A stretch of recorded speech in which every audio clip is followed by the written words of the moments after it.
जातीय जनगणना इसलिए जरूरी है कि जो समाज में हमारे भाई अंतिम पंक्ति पर बैठे हैं, अंतिम पायदान में हैं, उनको मुख्य धारा में कैसे लाई जाए। 30-35 सालों के शासन के बावजूद पिछड़ों के विकास के लिए आपको जातिगत जनगणना चाहिए। सब लोग हंसेंगे नहीं बिहार के आपके ऊपर। मैं आती हूँ मृत्युंजय तिवारी जी, आधे घंटे से हमारे साथ है। योगेंद्र जी, इसके बाद में फौरन आऊंगी आपके पास। अब मृत्युंजय तिवारी जी, अब झटके पे झटका लग रहा है कोर्ट से आप लोगों को। जातिगत जनगणना से क्या हासिल कर लेंगे? अब वोट तो हर एक तबके, हर एक वर्ग का मिला है आप लोगों को, लेकिन जातिगत जनगणना जब तक नहीं होगी तब तक पिछड़ों का विकास नहीं हो सकता है। करवाइए ना, किसने मना किया है? और आज जो झटका लगा है कोर्ट से, उस पर भी जरा टिप्पणी कीजिए। देखिए चित्रा जी, ये झटका नहीं है। माननीय न्यायालय ने अंतरिम आदेश दिया है और 3 जुलाई को अगली सुनवाई की तिथि निर्धारित की है। 3 जुलाई को सरकार अपना पक्ष माननीय न्यायालय के सामने मजबूती के साथ रखेगी। जातीय जनगणना इसलिए जरूरी है कि जो समाज में हमारे भाई अंतिम पंक्ति पर बैठे हैं, अंतिम पायदान में हैं, उनको मुख्य धारा में कैसे लाई जाए, इसके लिए जातीय जनगणना जरूरी है। अरे सर, पिछले 30-35 सालों से वहां पर ओबीसी कुर्मी मुख्यमंत्री हैं। लगातार आप ही लोगों का शासन है। कभी नीतीश कुमार जी रहते हैं, कभी लालू प्रसाद यादव जी के परिवार से कोई रहता है।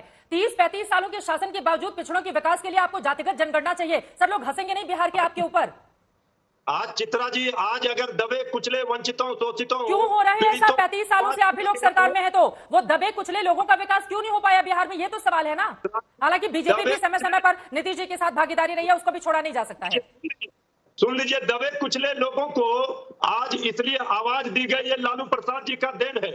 आज जो पिछड़े, अति पिछड़े, दलित, महादलित भाई हमारे आज मुख्य धारा में है, ये किसका देन है? ये आदरणीय लालू प्रसाद जी, श्री नीतीश कुमार जी का देन है। आज अगर भारतीय जनता पार्टी भी ओबीसी की बात कर रही है तो ये लालू प्रसाद जी का देन है।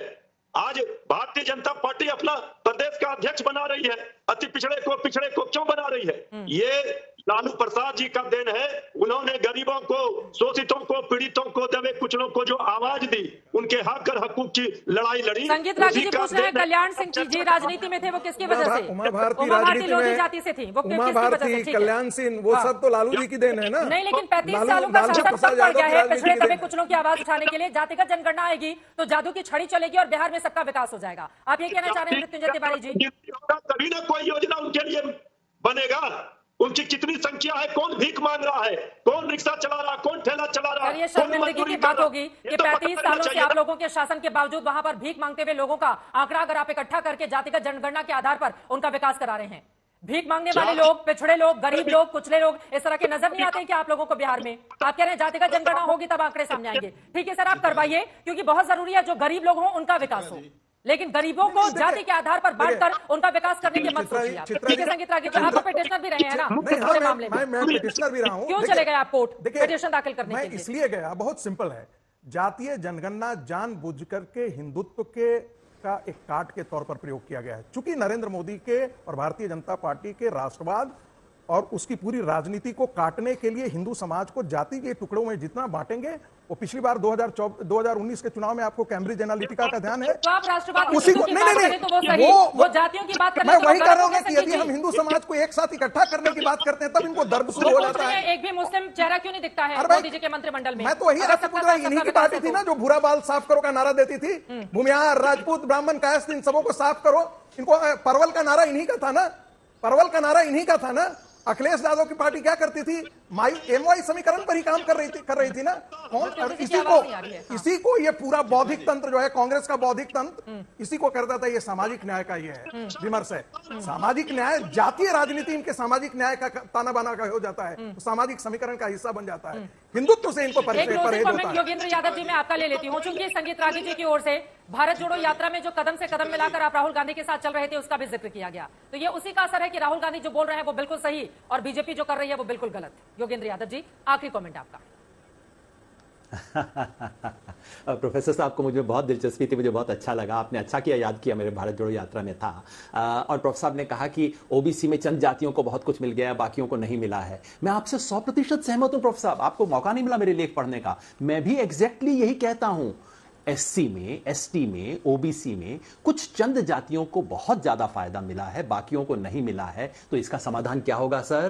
Caste census. जाति जनगणना जब करेंगे तब पता लगेगा किसे मिला किसे नहीं मिला, जब आप किसको राहुल जी के ओबीसी साथ की लिस्ट से कदम से बाहर कर कदम देना मिलाकर चल चाहिए, रहे थे किसको योगी पीछे जी, कर देना तो उनसे चाहिए। पूछा था ये कि बात मैं नहीं कह रहा हूं। 1 मिनट, अब आप मेरी बात सुन लीजिए। सर, आपको अरे मालूम सुन है तो कि इस लीजिए, देश में इतना क्यों जातियां घबरा रहे हैं मेरी बात जातियां सुन कैसे के? आई हैं? इतना क्यों घबरा रहे हैं? जरा मैं सुन तो घबरा नहीं लीजिए ना रहा हूं। सर। आपका पूरा जब मैं आपकी narrative बात ही सुन गलत है। लेता हूं, इतना तो मैं घबरा कर्टसी नहीं रहा कीजिए हूं, ना। सर। सुन लेते हैं आप। मैं घबरा नहीं रहा हूं। अरे, तब तो इस देश के सारे तो बुद्धिमान इतना क्यों? कॉन्स्टिट्यूएंट तो सुनने की असेंबली में हिम्मत सारे तो मूर्ख कीजिए थे, ना। संगीत जी, उनको सुन जातियों के आधार पर ही आरक्षण कर देना चाहिए था। ठीक है, सुन लेते हैं जातियों आप के उनकी बात। आधार एक पर बार ही उनकी उसी समय कर देना ठीक है, चाहिए ठीक है, था। संगीत जी अब सुन लेते हैं उनको जल्दी से सर, 2 लाइन में। योगेंद्र जी। चित्रा त्रिपाठी जी, क्या मैं आपके शो में बोल सकता हूं? बिल्कुल सर, आप बोल सकते हैं। योगेंद्र यादव जी, आपका पहली स्वागत बात, है। 2 ये लाइन में कॉन्स्टिट्यूएंट क्लोजिंग असेंबली कमेंट्स, जिसको प्लीज। मूर्ख और पता नहीं क्या कुछ बोला जा रहा है, उस कॉन्स्टिट्यूएंट असेंबली के निर्णय के हिसाब से इस देश में शेड्यूल कास्ट और शेड्यूल ट्राइब की जनगणना पहले साल से की जा रही है। क्या इस देश में SC ST की जनगणना नहीं होती?